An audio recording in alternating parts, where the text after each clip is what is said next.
Dios no declara justa a una persona sin hacer al mismo tiempo de ella una persona justa.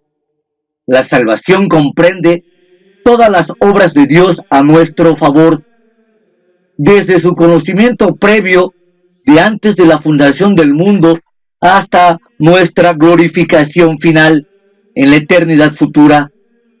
No se puede decir aceptar la vida eterna mientras se rechaza la santidad y la obediencia. Cuando Dios justifica a un individuo, también le santifica. Cuando uno se da cuenta de la doctrina de la justificación por fe, también capta la esencia misma de las enseñanzas del Nuevo Testamento sobre la santidad y santificación.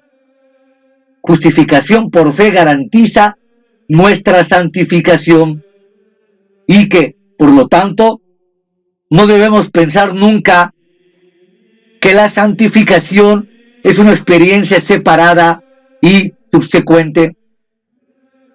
La Biblia contradice a quienes definen la salvación como un acto puramente judicial sin consecuencias prácticas.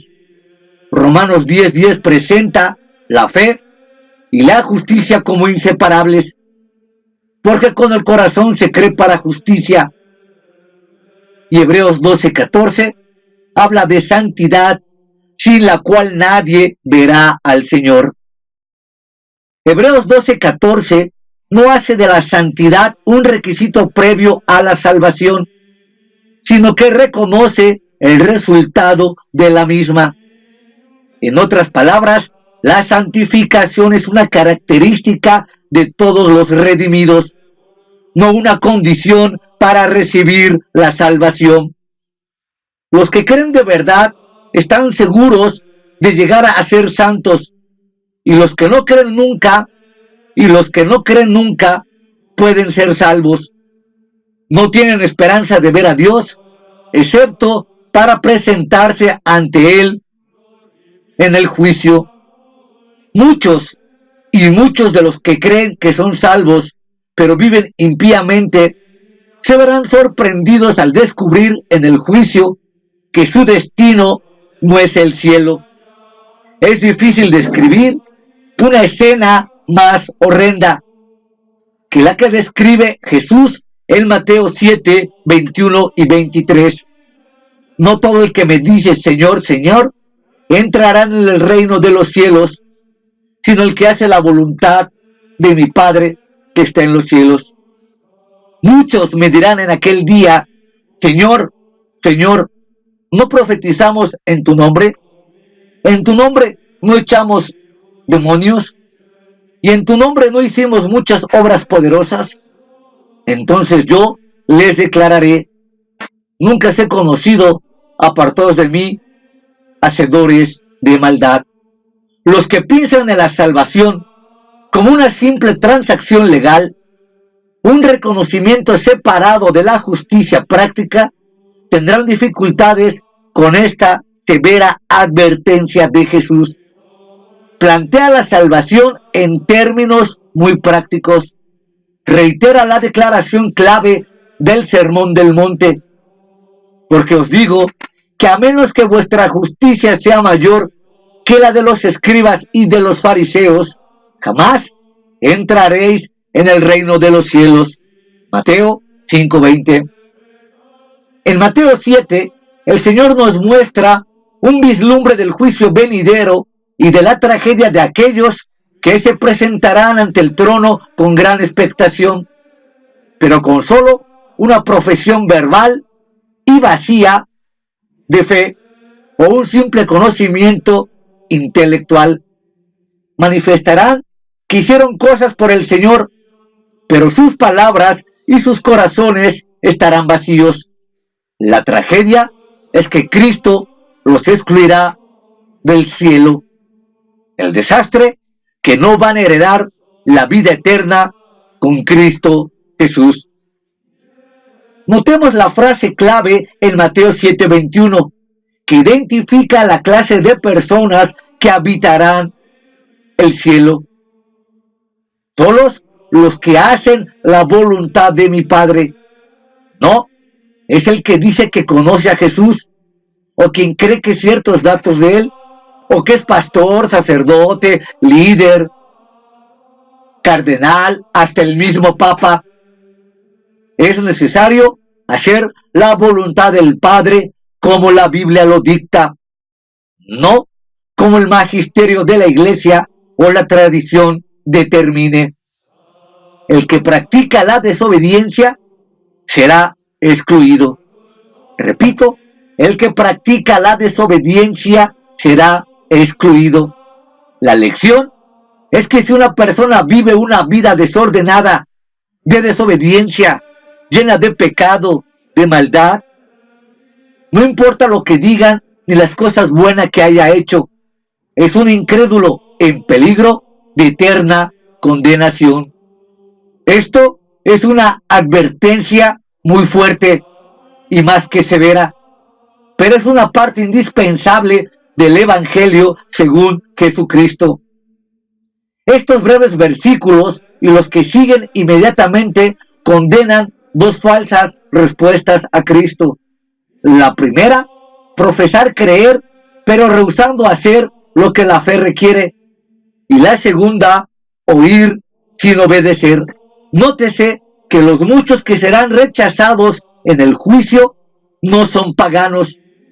Son personas religiosas que han elegido el camino de los méritos humanos.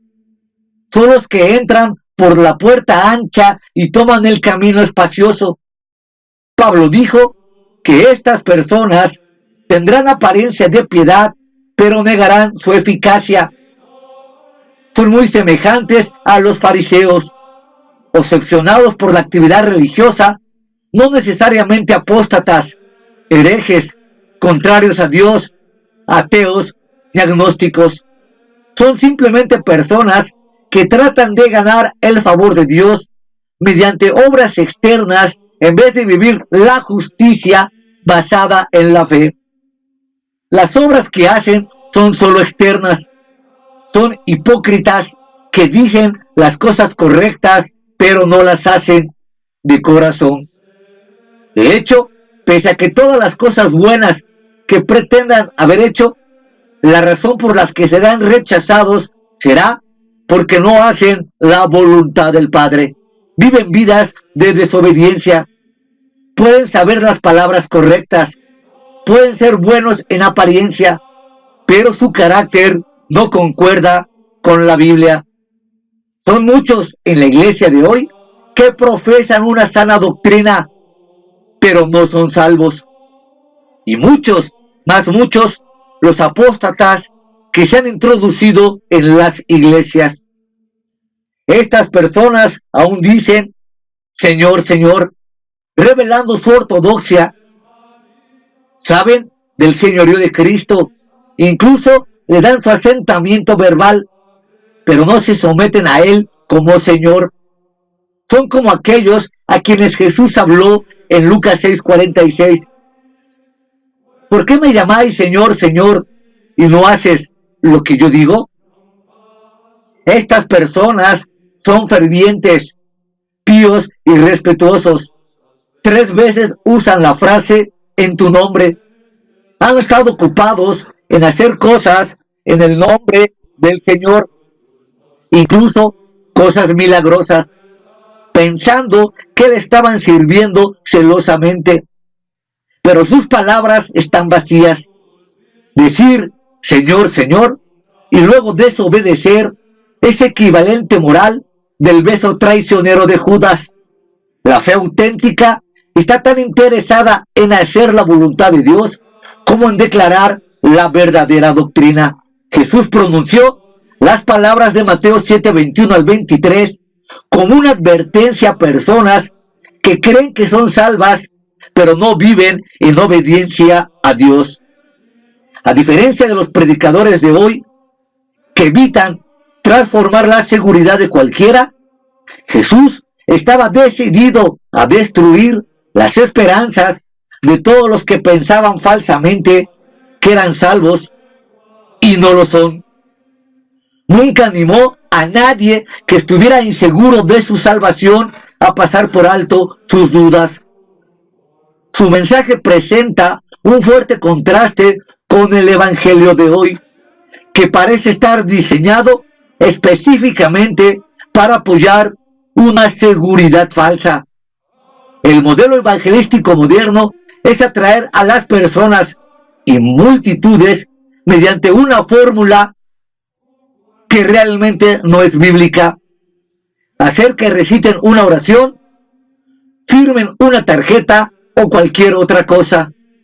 Después decirles que son salvas y que nunca deben dudar de su salvación. Tal enfoque del testimonio cristiano está realmente en oposición al Espíritu Santo, cuyo ministerio es tanto dar seguridad a quienes son salvos como provocar convicción en quienes no lo son. Dios conoce la diferencia, nosotros no. Las dudas sobre la propia salvación no son malas, en tanto no se alimenten y se conviertan en una obsesión, o tal vez porque la conciencia lo atestigua, o tal vez porque realmente eres consciente que estás llevando una vida llena de pecados y maldad, y aún así tienes el disfraz de cristiano. La Biblia invita al autoexamen. Se debe hacer frente a las dudas y tratarlas con honestidad y bíblicamente. En 2 de Corintios 13:5, Pablo escribió: examinaos a vosotros mismos para ver si estáis firmes en la fe. Probaos a vosotros mismos. ¿O no conocéis en cuanto a vosotros mismos que Jesucristo está entre vosotros, a menos que ya estéis reprobados? Tal amonestación es ampliamente desatendida y a menudo rechazada en las iglesias contemporáneas. La enseñanza de que los cristianos están exentos de la observación de cualquier ley moral prevalece en la comunidad evangélica de hoy. Se nos dice que no hay razón para examinar nuestra propia vida. Si Dios ejerce la gracia y es misericordioso, y la salvación es para quienes creen simplemente los hechos del evangelio, tienen que ver la hipocresía, la desobediencia y el pecado con todo esto. No debemos preocuparnos por estas cosas, pero la Biblia nos exhorta a autoexaminarnos al menos cada vez que celebremos la cena del Señor. El autoexamen es tan importante hoy como siempre. Cuando las estadísticas nos dicen que más de 1,000 millones de personas en el mundo son cristianas, uno se pregunta quién determinó tal criterio. Tales cifras no cuadran ciertamente con lo que Jesús dijo sobre muchos en el camino ancho y pocos en un angosto. Marcar en una encuesta una casilla que dice que uno es cristiano nacido de nuevo o no lo es, esto no es una garantía de destino eterno. Incluso los que pertenecen a una iglesia legítima pueden estar engañados y destituidos totalmente de la justicia de Dios por medio de Cristo. Hay varias clases de personas engañadas en la iglesia. Desde luego, hay hipócritas, hay enemigos redomados de la cruz de Cristo, hay falsos apóstoles, falsos maestros, falsos pastores que hoy se cuentan por millares.